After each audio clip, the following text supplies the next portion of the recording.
తొండ ముదిరి ఊసరవిల్లేనట్టు జనాలు ఎలా తయారయ్యారంటే ఎవరెట్టన్నా పోండి, ఎవరెట్టన్నా నాశనం అవ్వండి, మాకు సంబంధం లేదు, నేను నా కుటుంబం బాగున్నామా లేదా ఇదే చూసుకుంటున్నారనమాట జనాలు. అదే పరిస్థితి రేపు మీ కుటుంబానికి వచ్చినప్పుడు ఎదుటి వాళ్ళు కూడా అలాగే అనుకోవాలిగా.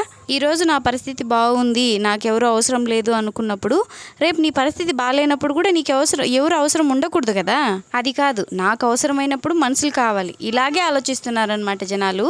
మీ అవసరం మీరు చూసుకున్నప్పుడు వాళ్ళ అవసరం వాళ్ళు చూసుకుంటారు, అంతే కదా. నీ అవసరం వచ్చినప్పుడు అందరూ రావాలి, మన అవసరం ఉన్నప్పుడు ఎవరు పోకూడదు. వాళ్ళు ఎట్టన్నా చావనియండి, మనం మాత్రం కళ్ళతో చూస్తూ ఉంటాం. ఇది జనాలు అంటే ఇలాగే తయారయ్యారనమాట. ఇలాంటి వాళ్ళని ఏం చేసినా తప్పలేదనిపిస్తుంది నాకైతే.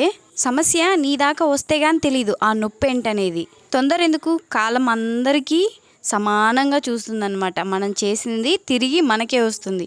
ఎడమ చేతికి తెలియకుండా కుడి చేతికి వచ్చినట్టు నిదానంగా వస్తుందన్నమాట. వెయిట్ చేయాలంతే.